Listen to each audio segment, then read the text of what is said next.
So this is the book. Thank you, friends, colleagues, for being here today and supporting this panel discussion. A number of us had the pleasure of meeting and greeting Larry Roeder when he was here. Very personable individual, 100% American, married to a Brazilian, which means that he's almost 100% Brazilian. And that relationship, plus his journalistic career, typifies an interesting reciprocal relationship that exists between the United States and Brazil. If I raise this symbol, I want to know how many of you recognize it.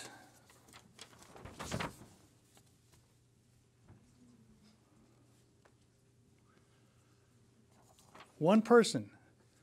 This is Brazil's first flag.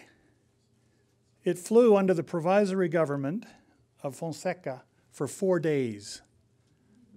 And then another flag was, but interesting, designed by Rui Barbosa, with obvious feelings for the United States. In fact, the Republic of the United States of Brazil had a number of interesting parallels over time with the United States. Well, we're happy to have a number of panelists today. Let me introduce. First on my right is Fernando Fonseca.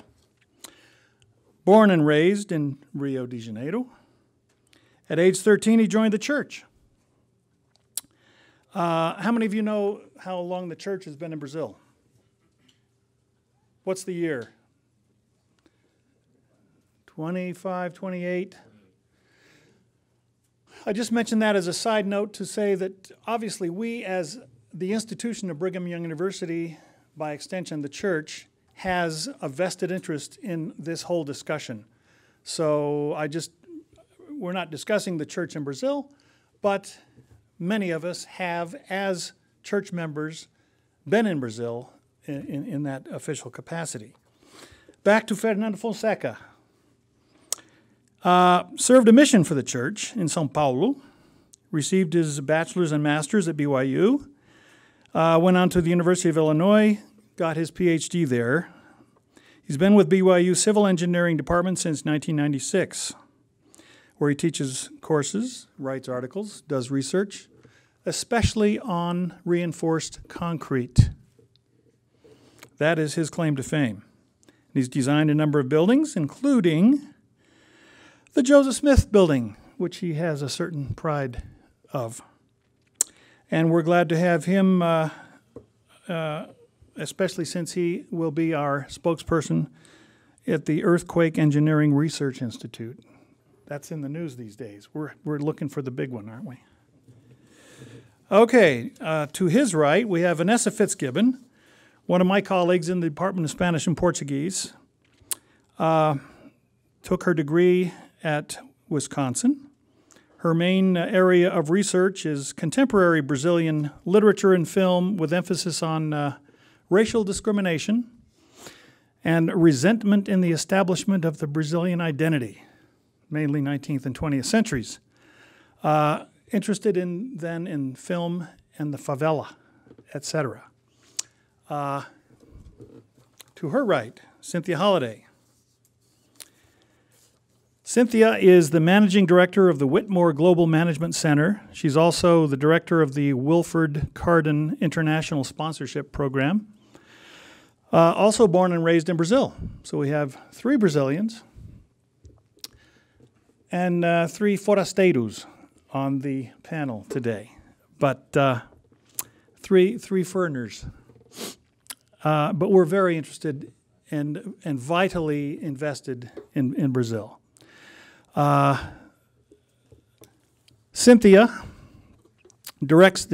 directed the undergraduate Latin American Business Study Abroad, Madrid Study Abroad. She's also taught business Portuguese, Iberian Civilization, and Introduction for International Business to BYU students.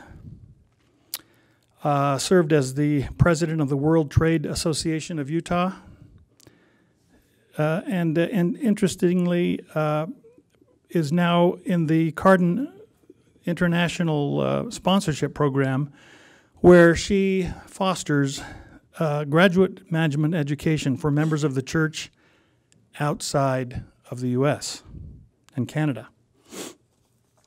To her right, we have Mark Grover, whom you know as the Latin American bibliographer at the HB. Born and raised, not in Brazil, but in another foreign country, Malad, Idaho. He's recently published a book on the church in South America, as some of you have known. A Land of Promise and Prophecy, Elder A. Theodore Tuttle in South America, 1960 to 65. Finally, Shawn Miller, professor of history, has published a book, An Environmental History of Latin America, Cambridge Press, 2007. Won the 2008 Melville Book Prize for Environmental History.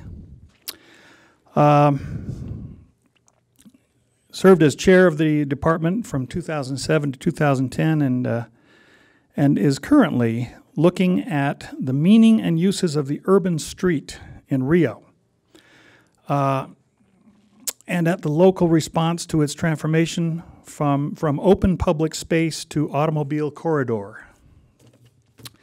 Well, I think we have some interesting visions perhaps on a number of Larry Roeder's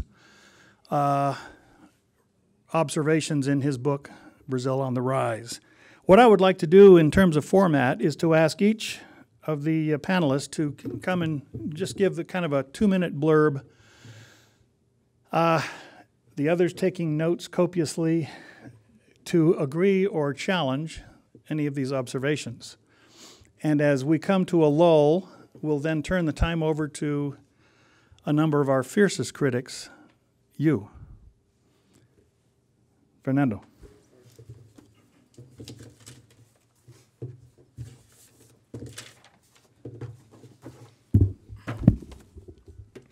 Well, I like the book. Shall I sit down? I really like, I think it was chapter 2 that describes really what Brazil is all about, the jeitinho, those of you who read the book. It's exactly like Brazil. And I also like, there was another quote that says that, not being sarcastic there, but he says that God is Brazilian. And in Rio, we actually think that's true. Nevertheless, we said that the issue of Brazil is that the people that live in Brazil, that is the problem, and the corruption that exists there, that's what makes Brazil to not really flourish. So it's an interesting book. I'm not as optimistic as the author, just because coming from Brazil, I understand the culture there in one sense. And I see the culture there being something that will not allow Brazil to really fully develop. The other thing that the authors mentions is Brazilians have this dual life, one with family, one with the outside world. I actually see this also being part of the general Brazil. In Brazil, inside of Brazil, there is a life, and the international life of Brazil is a different life. So there is this dual life that the Brazil country shows to the world. One that's inside, how they treat the people inside of Brazil and how they treat people outside of Brazil. So again, I like the book, but I am not as optimistic as the author.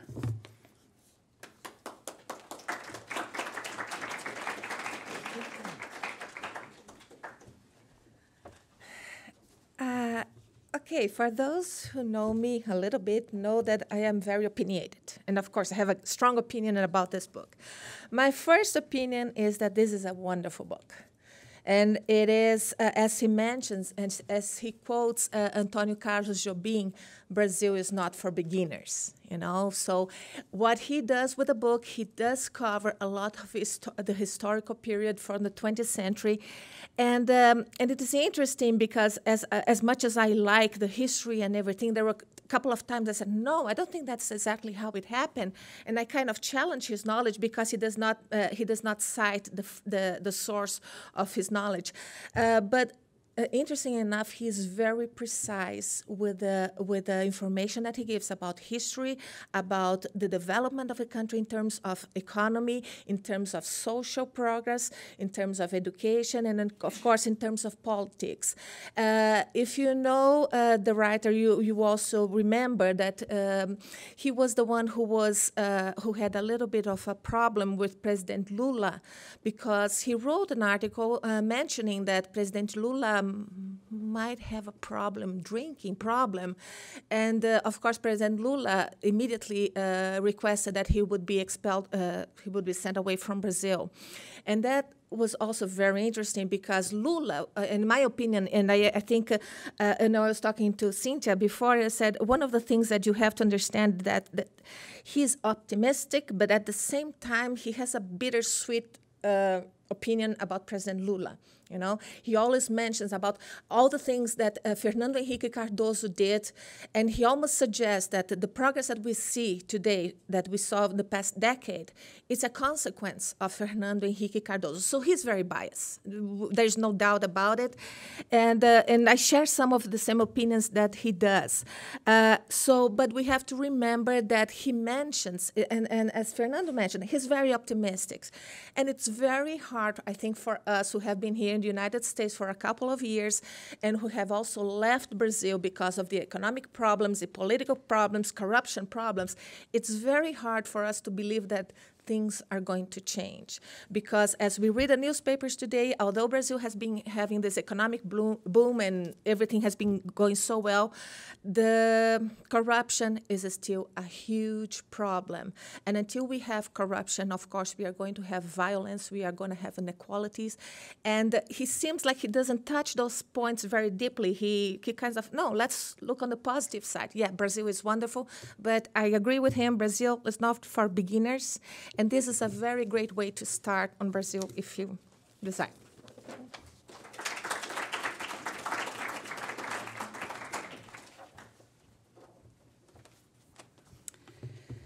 Okay. When I started reading this book, I couldn't stop reading it. Not because I think it's a wonderful book. It's just because I think he's a great writer. I mean, he's a journalist. He knows the facts very well. I think the way he wrote the book helped as well because he didn't write it in a chronological way. He just wrote it in a, talking about topics, and it's just easier to understand. I think he covered very well some of the facts, that are related to Brazil, like the jeitinho that was mentioned, the churrasco, and many others that he covered. I particularly like the chapter 6 and 7. I think was very informative, which it talks about the industrial giant and agricultural superpower and the energy to burn. And I think it's very informative to especially those who don't know much about Brazil and only think about Brazil as soccer and carnival. I think this is a very, very good chapter to open their minds and understand the other side of Brazil. Now, I'm not all positive on the book just because I think a lot of his comments were interpretations of an American view, even though most of the facts were correct, but a lot of the interpretation that was done were not correct. I can name a few. I don't know if I should do that now or later, but as an example, when he talked about, that he was comparing the soccer ball with women, and that's how the soccer players see the ball, and I think that's totally inaccurate. I mean, it's not correct just because kissing the ball is done not just in Brazil, all over South America, Europe, even U.S. soccer players, they do the same thing when they score. So to mention that as a way to show the way men treat women, I think that was not accurate. So there were some interpretations, and this is just one example, but there were some interpretations that were done that were, from the author that I don't agree. I like the comment he made on the pudor, which means the morality, which is not known from people outside of Brazil. and it exists in Brazil. And I think it's a good way to also change our vision of the country as, again, entertainment, carnival, and in fact he mentioned the fact that in Carnival there was a time when they were basically just everybody was naked, and it changed. The schools, escolas de samba, they were losing points for actually doing that. And that comes because of the pudor, the morality that still exists. It might not be seen much from outsider, but it still exists in many families there. So to generalize, I think generalizations are just things that I don't agree. And there are some other things that I think he forgot to mention when he talks about the economy. He did a wonderful job, as I mentioned, in chapter 6 and 7. But he forgot to mention places such as, the south of Brazil, Paraná, Rio Grande do Sul, Santa Catarina. I think his focus was a lot on Amazon, São Paulo, and Rio. But even northeast of Brazil right now is booming. It's something that, the time he was there, I don't think he experienced that. And so, I like the book. I thought it was very interesting. I enjoyed reading it. It doesn't mean that I agree with, everything that he wrote about Brazil. So.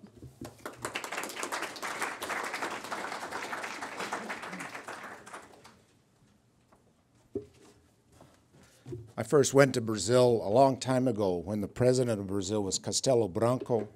And the only thing that's good is that Dr. Kitt was there when João Goulart was president. So, and if I have to explain who they were, which I'm sure I do to most of you. So, anyway, but in that time, I've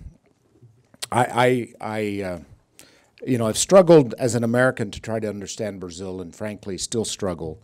I'm not really sure that much about what Brazil is. But I approached this book by talking about one of our faculty members here on campus, Hugh Nibley, who described the way he did research. And he said, there's a theoretical approach to a question or problem. As you do research, you try to fit in your facts into that approach, but you have things that don't fit. And he said, what you do is you take that thing that doesn't fit, you put it in a file, and then pretty soon you take out, as that file accumulates, things that don't fit the theory. You bring that out, and it fits into a pattern that's completely different. And he says, that's the way I do research, is I find those things that don't fit and look at it. As I approach this book, it looks to me like this book is basically a collection of those things that didn't fit over the past 30 or 40 years as Americans primarily, but Brazilians also have tried to explain Brazil. And I went back and looked at my notes. I used to teach the Brazilian history class before we were fortunate enough to hire Dr. Miller. And as I looked at my notes, I realized that much of what I was doing was trying to explain why Brazil had not made it. Why it was the country of the future, and as some Brazilians said at that time, will always be the country of the future. So yeah, you'd look at geography and you'd look at politics, and it was always why it wasn't succeeding. But yet my own experience was that there was this file of very positive things that didn't seem to fit into that they were succeeding. And in many ways, I think that's what this book is. And I've always struggled a lot with American approaches to Brazil. In fact, I was looking at my own library, and here are some of the titles on Brazil. Why is this country dancing? The Brazilian puzzle, Brazil, land of contrasts, laughter out of place, democracy without equality, defying death in Brazil. And in many ways, Americans tend to, as was mentioned, look at Brazil from their own glasses, and we don't understand it.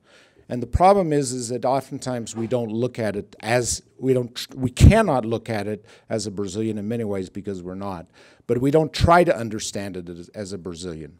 And so we've always had this negative connotation towards Brazil.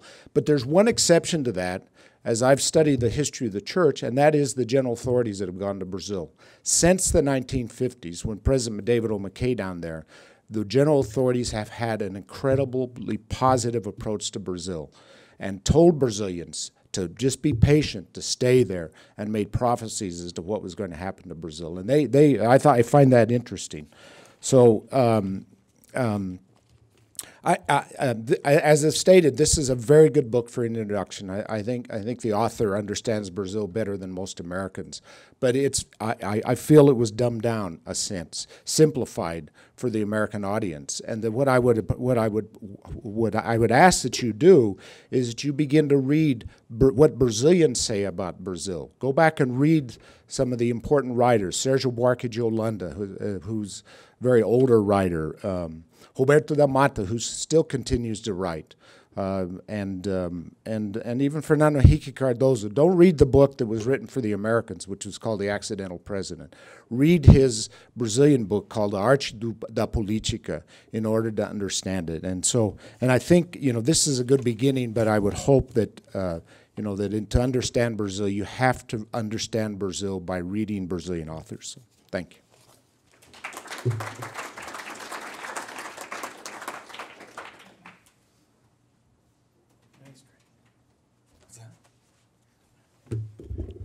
Well, I had the pleasure of taking the history of Brazil with Dr. Grover many years ago, and in teaching the course in subsequent years, you literally have to change so many things from time to time because things are changing so rapidly. And so it is an exciting place to study, but I agree it's also a confusing place. It's not for beginners. It's a difficult place to understand. And being an outsider, you always have this kind of liability that you're missing something. And I feel that a lot when I study Brazil.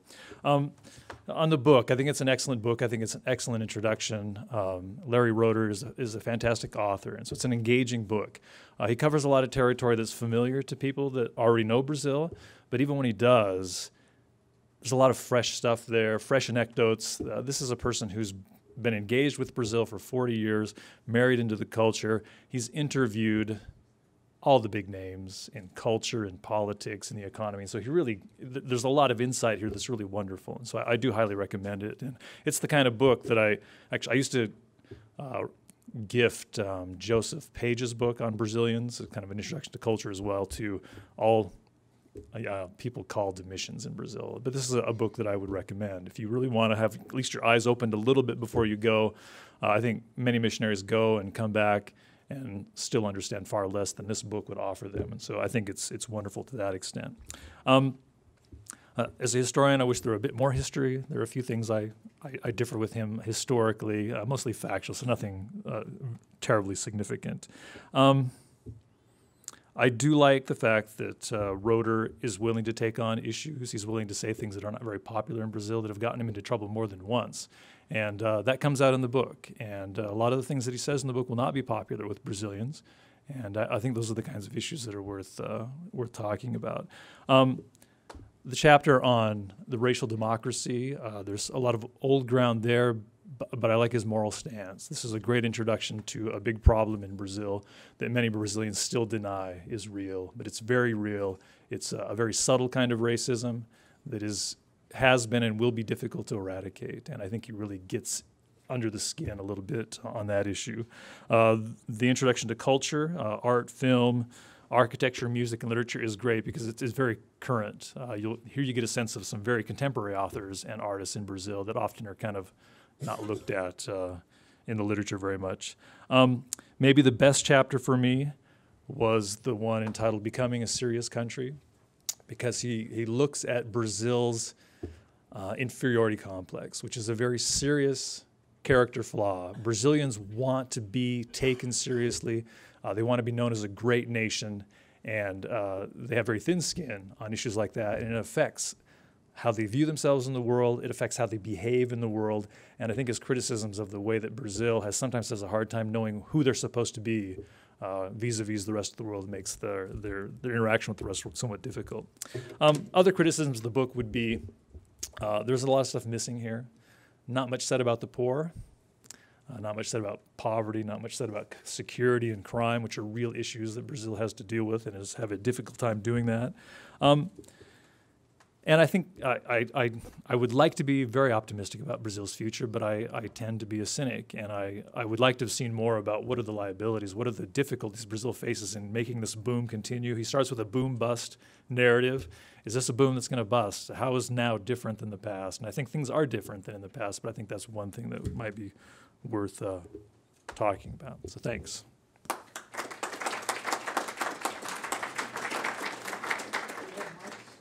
Do we have a mic? Yes, we do. While you're bringing that up, and please, just a warning that Vanessa Fitzgibbon is going to be in Brazil 2014. I'd like to ask her, maybe you could start this, Vanessa. What do you expect will have happened in the preparation for World Cup?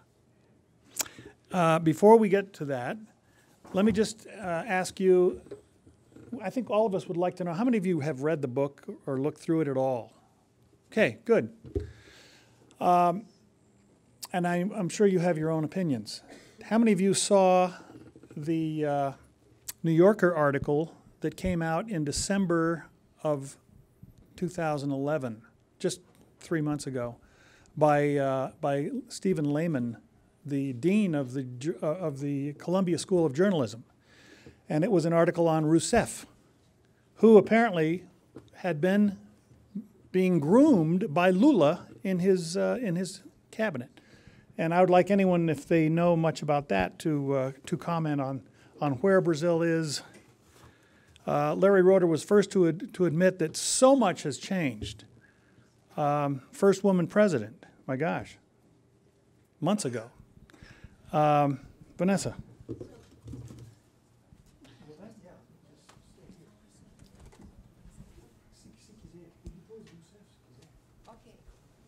Okay, so how do we prepare for 2014 and everything else, right? We who, that's the point. It was interesting because when we had the chance, can you guys hear me? When we had a chance to have the lunch with Larry, he asked me a question because we were talking about everything, and he said, what's going to happen if Brazil loses the World Cup in 2014? And said, that's not an option. You know, we Brazilians, we don't think that we might even lose. You know, it's not an option. I'm sure Brazil has enough money right now to go and buy for the World Cup like we always accuse other people doing. Anyways, no, I cannot imagine we losing again. That would be a disgrace. It's going to be the end of the world. You know, so we changed it to 2012 or to 2014. That's for sure. This is not my opinion. This is not your opinion? Okay, you change. Anyways, so there is a lot of questions about what Brazil is really doing for 2014. There is a lot of problems with the construction of the stadiums. There is a lot of problems. You know that recently Brazil has sold the not sold, privatized the airports, the construction of the airports, trying to accelerate the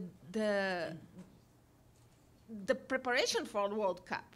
We were there last year on study abroad, and basically what you see a lot of signs. The home of World Cup, the city where it's going to have the games, but in terms of infrastructure, nothing has been done so far. Okay, we have lots of plans, and as Eduardo Bueno, he's a historian also, he mentioned in that program from 60 Minutes, he said, it's very possible that, you know, the World Cup is going to start, the ball is going to be rolling, and they're still going to be trying to put the grass under the ball, you know, so we are a little bit skeptical about what's going to happen in 2014. As for Dilma Rousseff, that article is very, very interesting. If you guys haven't seen it, please take a look. But it's very interesting how Dilma Rousseff, basically, this was the first time that she ran for the public office, and in the first time that she got it, something was the president of Brazil. Okay, she did not have a political experience before. She started with Lula in when he was nominated president. But little by little, it looks like she's trying to get her own government, her own progress, her own agenda. One of the things that recently happened, and I don't know if you saw today, it was this week on the newspaper, was that when Dilma Rousseff was elected, there was a lot of comments on how she was part of the guerrillas? We got it, right? That were against the military dictatorship, that she was one of the revolutionaries, that she was basically, she was labeled as a terrorist at those times. And when we were trying to figure out if she was going to be a good candidate or not, there was a lot of propaganda against that, naming like how we're going to put a president who was for so long against the military government. Anyways, it was interesting that something happened this week that the military were censored by they started having some censorship from the President Dilma and other politics. And the military expressed their that they were against of what they were trying to say, and they tried to express their opinion. And President Dilma immediately wrote something that's saying that all the military that were going against her opinion, or the military ministers, they were going to be punished. So it's interesting that she was the one who was against all the censorship during the military dictatorship and everything, and now she's doing exactly the same that she used to claim. So it's a little bit of my opinion, and it looks like the book mentions that PT, Lula, and everything were great adversaries. They were great opposition for the government. But right now, it might not be the ideal situation having them in the government, because they are repeating the same things that they were against when they created the party in 1980s. Okay. Okay. My comments is regarding the World Cup. I think we need to remember that Brazil is a country of jeitinho. So things will happen, you know. It might not be happening right now. I think it is happening, you know, but it's a matter of pride. I don't think the country will afford not having it ready for the World Cup. They will get it done. Now, how they will get done, I don't know. How much money the people involved will make, I don't know. But they will get it done. And just to remember that when it was announced that the World Cup would be in South Africa, there were many people saying that it would not happen, and it did. So somehow it will get done. The jeitinho brasileiro will make things happen. My thought, Fernando, is that they are going to use a lot of reinforced concrete. Well, the issue of the World Cup is an interesting one, and I have my own opinion. I do not know if this is going to happen, but it's really the heart of Brazil. I think what's going to happen is this is just a ploy to make sure that those that are involved in the construction will make a lot of money. It is just a sadly to say, it's really a corrupted society. So by delaying all of this, in the end, there will be a way of doing it. There will be a jeitinho, and it will happen. But there is a lot of essentially, what's going to happen is the society works in this way, and he left some of. I mean, he touched the author touched some of this stuff there, but it is at the heart of the Brazilian society. Those have been there for a long time understands this, and it's frustrating because things are not done. People don't have the same privilege. If you are in a hospital, for example, and you are dying there, but if the doctor knows somebody, he or she will serve this person, and that person will die. So there's all these little things that a person that don't live in Brazil, have not really lived in Brazil, don't understand these things. So there will be a lot of reinforced concrete. There will be lots of reinforced concrete. All the stadiums will be reinforced concrete. They will crumble afterward. I mean, they will, just because it's the way it goes. This is something that really fascinates me, because there's an article in the New York Times this morning on something that's very fascinating. Brazil is not China, and Brazil is not Russia. And the problems they're running into in many ways in building these facilities for the games, for both the Olympic Games and the World Cup, are actually democratic problems rather than corruption problems. And what it is, you have people living in these areas who are upset that they're going to come in and tear down their complete neighborhoods and put in facilities for the Olympics and the World Cup. And a woman says, how can Brazil destroy our neighborhood for 2 weeks of Olympic Games when we've lived here for any number of years? So Brazil has a functioning democracy, and it has a free press, and that's one of the things that really counts in Brazil's favor compared to many other places. And it'll be interesting to see what happens. I think in the end, they think maybe 170,000 people are going to be displaced. It's probably going to happen. It'll be interesting to see how it happens, whether or not people are compensated. There are reports of people coming home from work and there's spray painted on the side of their house. This is about to be demolished. That's the first notification. Kind of like when they used to build dams and you came home from work and the water was coming up into your living room. But I think there's a better democratic process than there has been in the past, and we can hope that there's a negotiation there, and it isn't just the powerful that take advantage of these things. You know, Lehman's article points out, uses the great phrase, Brazil is chaotically democratic. And that chaos is clearly evident. Here's a question for anyone. Lehman's article also points out, and I think Larry touches on it in his book, that 28 million people have now moved out of poverty level to, call it, lower middle class. To what extent do you think this is a manipulation of numbers, and to what extent, perhaps in discussions with the folks that you have left behind in Brazil, is it in fact a reality?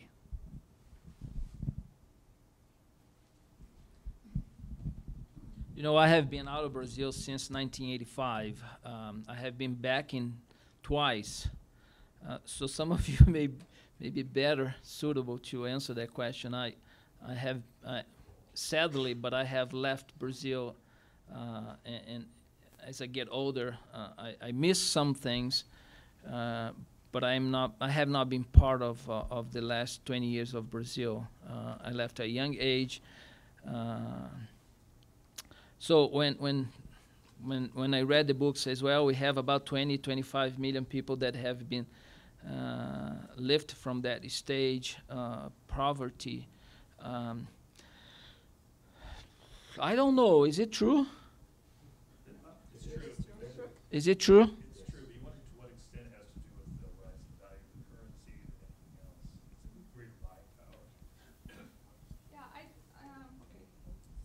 Hello? Okay. I just want to mention my experience when I was in Brazil before Plano Real. You know, the currency was just, you couldn't hold the currency in your hands for a day. Okay? You would get devalued. You wouldn't be able to buy the thing. Next day, you wouldn't be able to buy the things that you would buy the day before. So it was, if you're talking about cows, I mean, I think that was when we really, I don't know how we survived. I think about the older people who probably didn't, the poor people or people who didn't have an education, how did they do it? I don't know how to explain. But I remember living those days, and interestingly, it was not something we would talk much. I mean, it was part of our lives. We talk about it, but it was part of our lives. That's all I knew. I didn't know anything better than that. Now, with the Plano Real in 1994, things changed, you know, and since then, because of that, and I go with Larry, you know, and what you mentioned, I think the country I mean, Brazil is where it is today. I don't think it's because of Lula. I think it's because Fernando Cardoso and what he did with the currency, and you know, I mean, for me, he's a genius. I mean, he did something that people were trying to do for many, many years, decades, and it just transformed. And with that, not only the Plano Real, but many other changes that occur, you know, during that time, even before, with the opening of the market and many other things, there were change in, you know, people were able to purchase things in credit when in the past they couldn't, you know, and many people started moving from, you know, a lower level to a middle level just because of those changes that happened.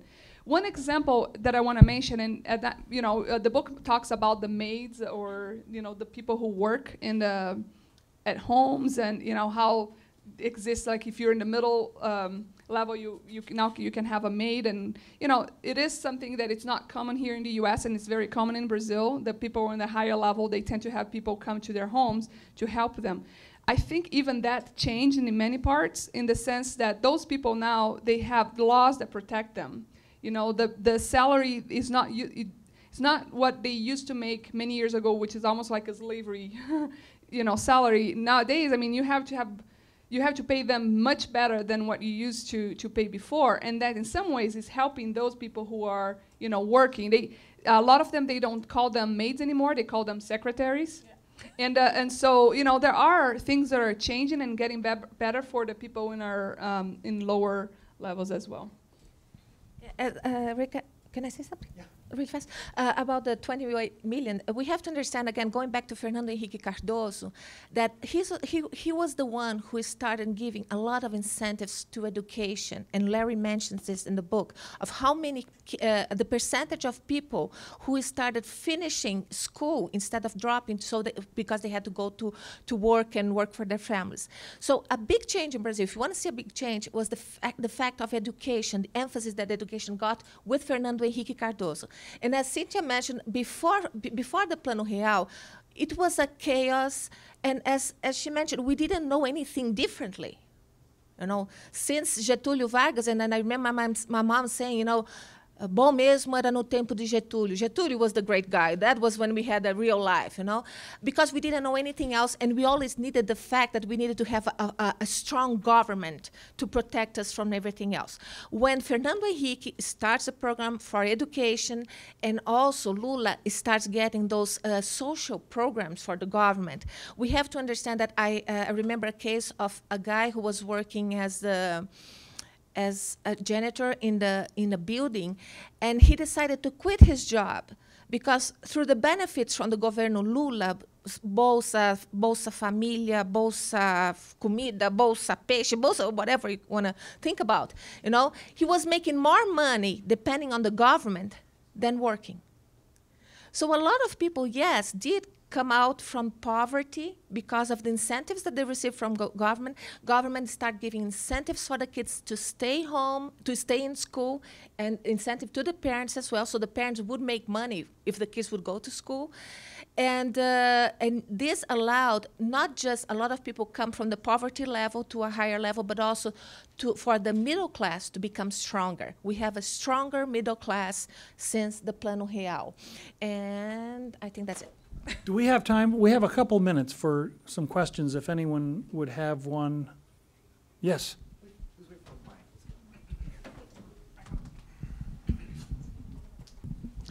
My name is Grady Baker. I'm an economics major. And I had a question. A few of you, when you were talking about the book, Brazil on the Rise, you said that you were skeptical that Brazil was actually on the rise. I was wondering, in your opinion, what would need to happen in Brazil? What are one or two factors that would need to happen in order to convince you that Brazil is on the rise? Let me just say, I find myself much more positive than the others on the panel.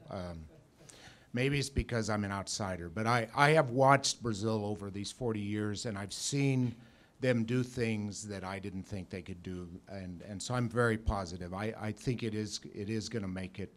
It doesn't mean there's not going to be problems, there's not going to be questions, but it is, and they're doing it in incredibly well in some areas, particularly in agriculture and manufacturing. So. Yeah, I was just going to say the same thing. I'm not skeptical. Brazil is on the rise, and I think a lot of people outside there are not seeing it, and it's sad. And it's a good thing that's why I like the chapter 7 and 8 the most, because, or 6 and 7, I can remember. Because it's a reality. A lot of things are happening there, and in reality, I think there are more things happening that we're not aware that are for the good side. And so I don't have any questions that Brazil on the rise. Not just because of the agricultural power, the industrial development, the ethanol and oil and other things, but just as an example, and this is a very simple one. When one of my responsibilities here at BYU is to bring students from outside of the U.S. and Canada to get an MBA. There are about, comparing the number of students, I would say that about 10, 15 students apply from all over the world. 60 at least apply from Brazil. The quality of the students who are coming from Brazil is just outstanding. I mean, and these are students who never left the country. So it tells a lot about what's happening there, even in terms of education. I mean, I always consider my education, even when I was there, you know, when I was in college, very strong, a very strong education. And it's a fortune that more people are now becoming available, you know, to, or having access to education there. So yeah, there are a lot of things that need to be changed. There are a lot of poverty, a lot of corruption. That's, you know, I will not say that that doesn't exist, because that's not true. But there are a lot of good things. You know, people are dying to get more people prepared to actually come and help with the increase of the economy, because it's growing so much and so fast that that's one of the challenges of the country, how they will sustain that growth. You know, when it comes to education as well, but also when it comes to the infrastructure. But it is. I think Brazil is on the rise. Just really quickly. Brazil's on the rise. I think that's pretty obvious is what's happening. They're driving real estate in New York City and in Miami. Go to London. Was it London Study Abroad? You walk across Hyde Park, all you hear is Portuguese. There's money, they're spending money like crazy. Whether or not it's affecting the poor as well and it's sustainable is another question. But I think the biggest challenge Brazil has right now is they have a very young population. Education is still quite poor in many parts of the country. Kids don't get a very good education. And right now you have such a young population, there are not nearly enough colleges to supply all the spaces that are needed to get people into college and get the education they need. They have a system where the public universities are very well funded. Rich kids who go to private schools get into those and get a free ride. The poor kids get terrible educations and can't afford to pay private tuition. So even that's a big problem. Let me say one other thing, and there has been comments about the Brazilian culture, and there again, I'm very positive about Brazilian culture, and that is they're doing it not by changing their culture, but by using their culture and adjusting it in such a way. And I think that's a very positive. There are problems with that, but I think the adjustments, and I think I think the Fernando Henrique and Lula combined did a wonderful job of making those adjustments. In fact, I consider one of the greatest events in recent Brazilian history is the fact that Lula lost in 1989, and the second greatest event was that he won in 2002, and I'll explain that later.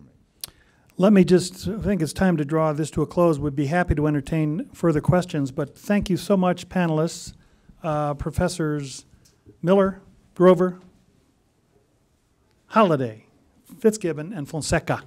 Thank you very much.